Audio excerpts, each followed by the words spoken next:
Loh, Bram, Alia, jadi kalian berdua dari sini. Alia, maksud kamu apa? Kemarin minta aku temani ke butik. Kalau ternyata kamu juga jalan sama Bram. Oh, jadi ini alasan kamu banting pintu rumah kemarin, Mas. Uang tabungan kita habis cuma buat beliin kalung perempuan genit ini.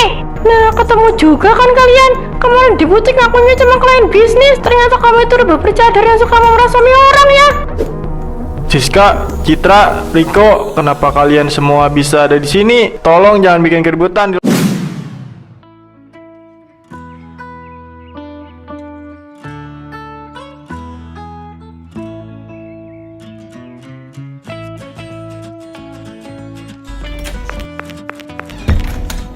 Nah Alia, baru selesai melipat mukena juga ya di dalam. Anggun banget jalan kamu, adem ibu liatnya. Iya Bu Darmi, alhamdulillah. Mumpung sorenya senggang, aku sempetin ikutan ngaji dulu. Ibu juga baru mau pulang ya? Nah, ini dia contoh anak muda yang patut ditiru di kampung kita. Udah santun, rajin ibadah, selalu jaga pandangan lagi kalau di jalan. Betul kan Bu Darmi? Di zaman sekarang susah cari perempuan muda yang sikapnya selembut nak Alia. Pasti orang tuamu bangga nak punya anak sepertimu. Aku masih banyak kekurangan Bu, jadi masih harus terus belajar memperbaiki diri. Semua ini juga karena bimbingan dari sesepuh di kampung ini. Kamu itu udah baik, jangan terlalu rendah hati begitu. Oh ya, setelah ini kamu langsung mau balik ke rumah Nalia. Soalnya cuaca sepertinya agak mendung nih. Iya Pak RT, tapi sepertinya aku nggak langsung pulang ke rumah sekarang. Ada urusan sebentar. Waduh, malam-malam ada urusan apa nak? Sendirian aja jalannya. Ada janji bertemu sama seseorang di kafe Bu. Katanya ada hal mendesak yang mau dibahas. Jadi aku harus siap-siap dari sekarang supaya nggak terlambat.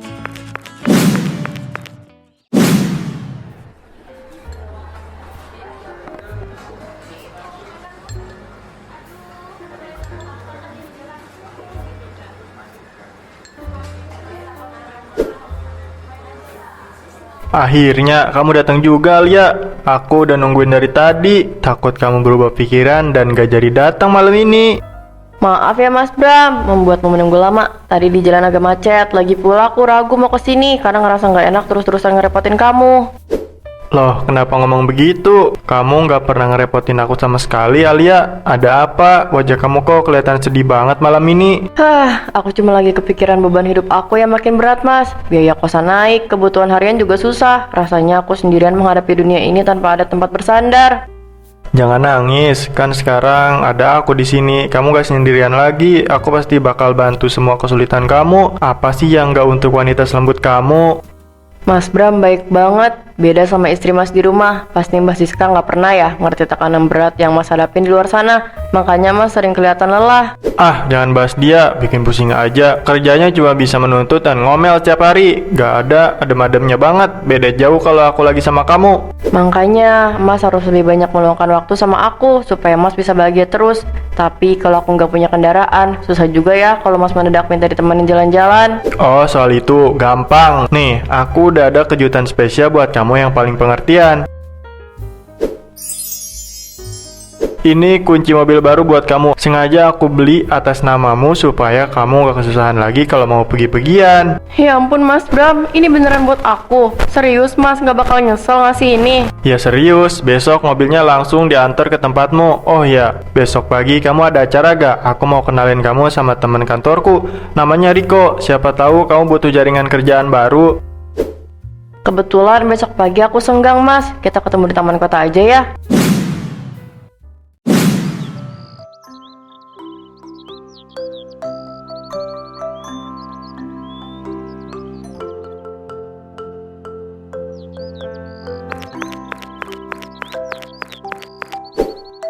Alia, udah lama ya nunggunya. Nih, bunga mawar buat kamu. Secantik orangnya walaupun wajahnya ketutup cadar.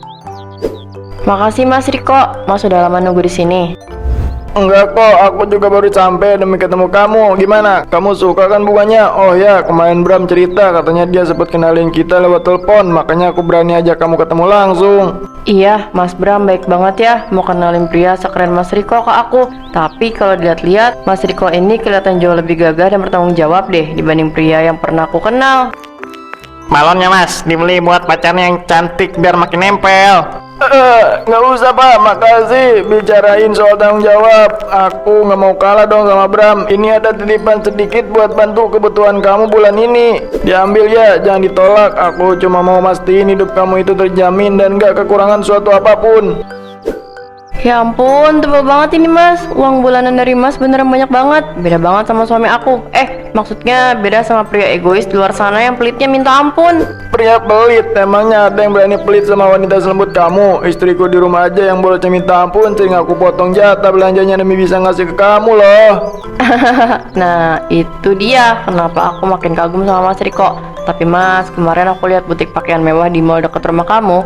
Gaun sutranya bagus-bagus banget deh. Kapan-kapan temenin aku ke sana ya.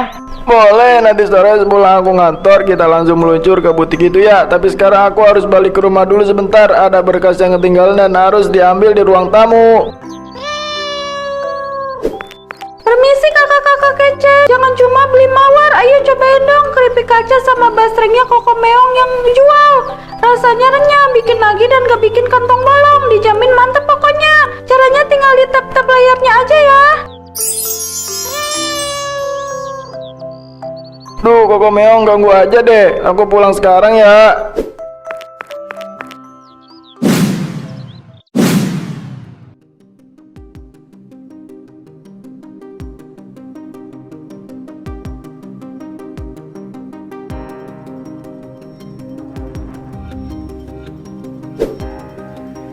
Mas, tolong jelasin ke aku. Ini uang ratusan juta di tabungan kita meledak hilang, larinya kemana? Kamu pikir aku nggak tahu kalau pengeluaran misterius ini udah berjalan berbulan-bulan?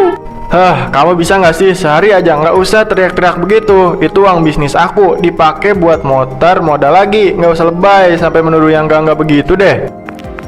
Modal bisnis apa sampai beli mobil mewah segala? Tapi mobilnya nggak pernah ada di rumah ini, mas. Kamu sekarang berubah banget, dingin, acuh, dan selalu menghindar setiap kali aku tanya soal keuangan keluarga kita. Oh, jadi sekarang kamu udah berani memata-matai aku. Kurang apa lagi coba aku selama ini? Kamu itu kerjanya cuma bisa menuntut, mengomel, dan mencurigai suami sendiri, tahu gak? Aku nggak bakal curiga kalau kamu jujur. Sini lihat HP kamu. Kamu lagi sembunyiin pesan dari siapa, ha? Sini kasih ke aku. Jangan lancang ya kamu, gak usah ikut campur urusan pribadi aku. Kamu keterlaluan, mas. Kamu lebih milih belain HP itu dibanding perasaan istri kamu sendiri. Ada yang gak beres sama kamu semenjak berteman sama Riko. Setelah kamu mau ngomong apa, aku pusing di rumah ini. Mending aku pergi ketemu Riko sekalian.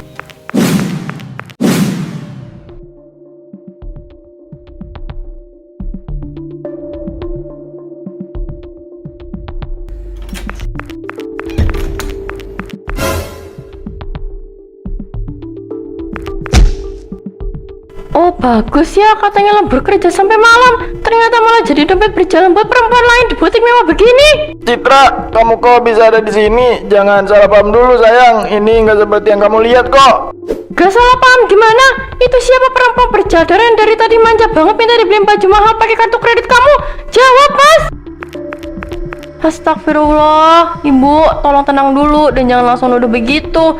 Aku ini sebenarnya cuma rekan bisnisnya Mas Riko yang kebetulan berpapasan di mall ini. Rekan bisnis? Rekan bisnis kok dicariin gaun sutra sampai mau dibayarin? Kamu pikir aku bodoh, ha? Jangan bobo penampilan kamu kalau kelakuan kamu aslinya genit. Jaga ya mulut kamu Citra, malu-maluin aku aja di depan umum. Dia ini klien penting dari perusahaan besar. Kami tadi cuma nggak sengaja ketemu dan aku berniat kasih hadiah sebagai tanda terima kasih atas kerjasamanya.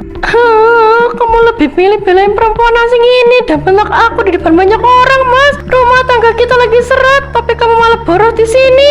Mas Riko, sepertinya lebih baik aku pulang duluan aja biar nggak terjadi keributan yang lebih panjang di sini. Iya Lia, maaf sekali atas kenyamanan ini ya. Nanti malam aku telepon lagi untuk bicarain kelanjutan urusan kita.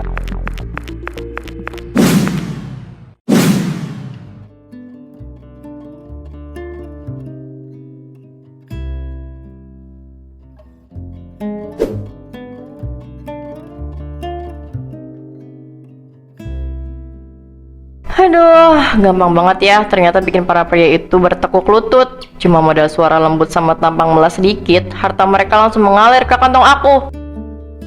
Bram yang katanya pengusaha sukses aja bisa sebodoh itu sampai rela beliin mobil baru buat aku. Belum lagi si Riko rela memotong jatah belanja istrinya cuma demi kasih tumpukan uang bulanan sebanyak ini ke aku. Istri-istri mereka beneran kasihan banget ya. Kerjanya cuma bisa mengomel di rumah tanpa tahu suaminya udah bisa-bisa di kamar aku. Mereka nggak bakal pernah menyangka kalau dalang dibalik semua ini adalah wanita bercadar yang mereka anggap alim di kampung. Nah, ini dia mangsa besar aku. Telepon lagi. Halo Mas Bram sayang, ada apa telepon malam-malam begini? Aku kangen banget. Wah beneran Mas, besok siang Mas mau kasih kejutan lagi. Kebetulan aku pasti datang dong demi Mas.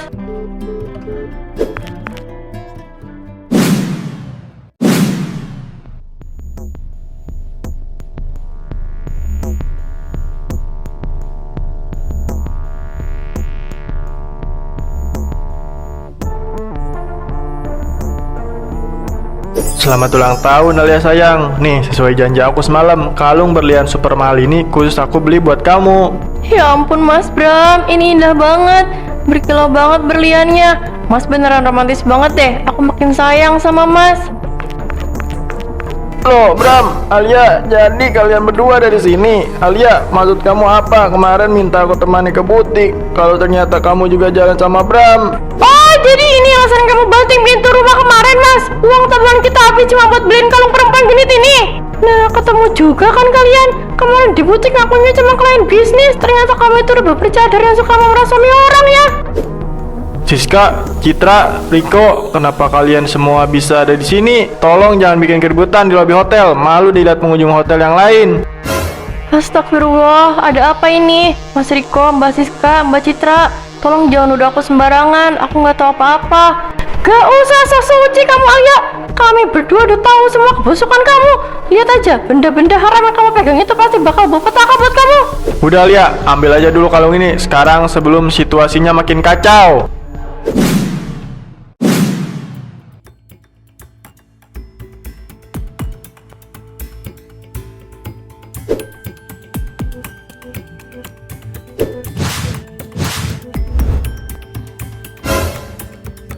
Ya Allah, ini kenapa jadi begini? Kok tas dan kalung ini berubah jadi kaca? Tolong, tangan aku rasanya perih banget. Astagfirullah, kalung berlian mahal yang aku beli kok bisa berubah jadi kaca polos begitu? Fenomena macam apa ini Alia? Mas Riko, lihat itu. Permukaan kacanya mendadak munculin bayangan. Itu kan adegan waktu kamu merayu Mas Bram di kafe malam-malam. Hah?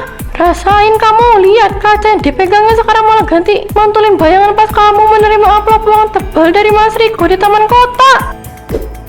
Ya ampun, itu beneran rekaman kelakuan kita. Semua kebohongan kamu terpampang jelas di itu Alia. Pengunjung hotel semuanya bisa melihat kelakuan busukmu. Enggak, ini enggak nyata. Jangan lihat, aku mau jangan lihat. Ini pasti sihir. Aku nggak pernah melakukan semua pengkhianatan itu. Haha, masih memang nyala kamu, ha? Tuhan gak tidur Alia. Cadar kamu nggak bisa lagi menutupi semua bangkai yang selama ini kamu sembunyikan rapat-rapat. Sekarang rahasia kamu sudah terbongkar total tanpa sisa. Kamu gak usah sok cuci lagi di depan kami semua.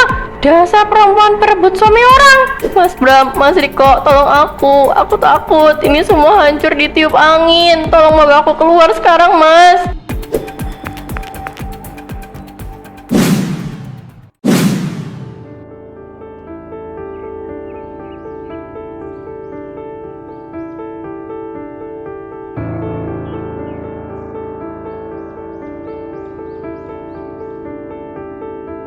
Siska, aku mohon ampun sayang. Aku beneran hilap dan buta banget selama ini sampai tega bohongi kamu demi perempuan itu. Tolong maafkan aku. Kamu lihat sendiri kan sekarang. Tuhan langsung yang buka mata kamu lewat azab itu, Mas.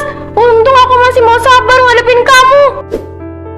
Citra, aku juga janji demi Allah gak akan pernah hubungi Alia lagi. Aku kapok, ternyata uang belanjaanmu yang aku potong malah dipakai dia buat pakai numpuk kemewahan palsu. Awas ya, Mas.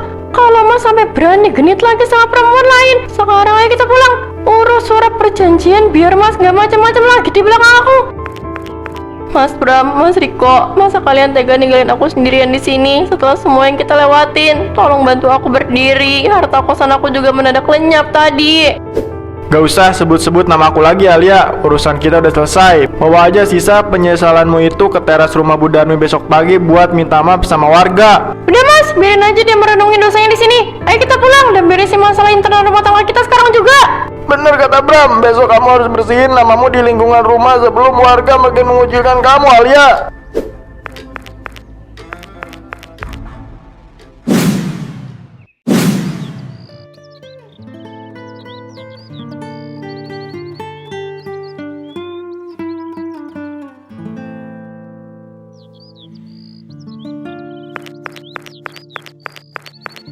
Nah, panjang umur, baru aja diomongin orangnya udah nongol. Sini duduk kali ya, biar masalah kemarin bisa langsung beres di sini.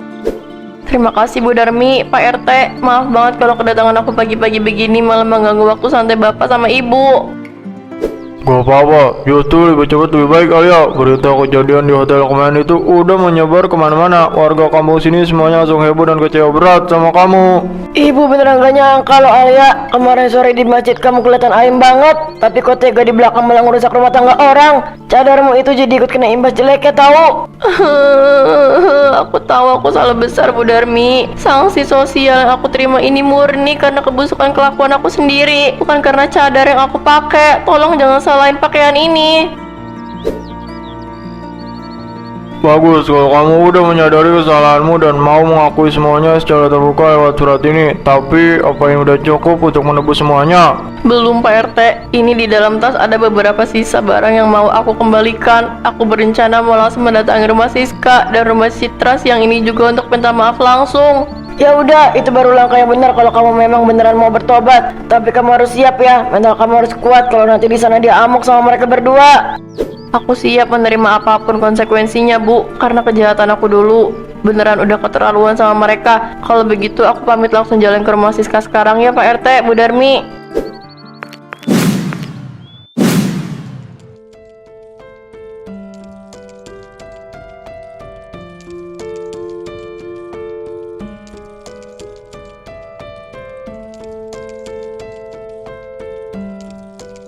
Jadi kamu kesini cuma mau ngembalin perhiasan dan jam tangan ini? Kamu pikir semua ini bisa langsung menjahit hati aku yang udah kamu bikin hancur?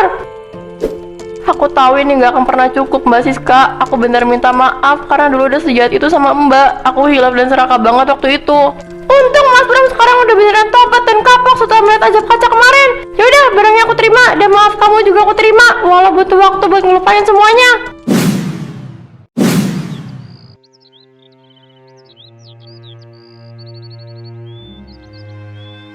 Diminum dulu tehnya Alia. Jujur pas kamu datang ke rumahku tadi, rasanya aku masih mau marah-marah.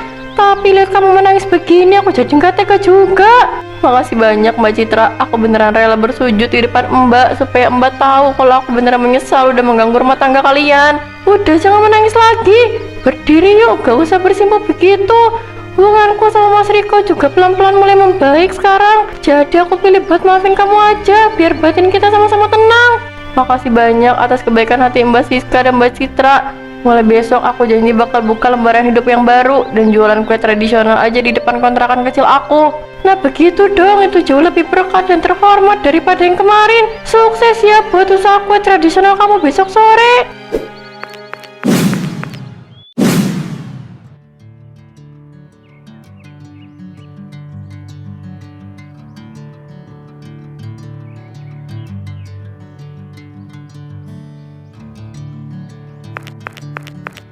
Tante Alia, aku mau beli kue tante gulungnya 2. Iya jagoan, ini tante pilihin yang paling besar buat kamu. Harganya jadi 2.000. Kalau aku mau kue lapisnya satu aja Tante Alia. Kue buatan tante enak banget, kata ibu rasanya pas. Alhamdulillah, makasih banyak ya sayang. Sampaikan salam tante buat ibu kamu di rumah ya. Bilang terima kasih udah sering jajan di sini. Tante Alia gak capek? Capek sedikit nggak apa-apa Rian. Yang penting uang hasil jualan ini beneran halal, jujur dan gak bikin perasaan orang lain terluka atau sedih. Kata guru TK aku juga kita memang harus selalu jujur supaya disayang sama semua orang. Betul Sila, dulu tante pernah salah jalan, tapi sekarang tante sadar kalau ngejaga kejujuran dan menghormati keluarga orang lain itu jauh lebih berharga dari apapun. Ya tante, kita pulang dulu ya.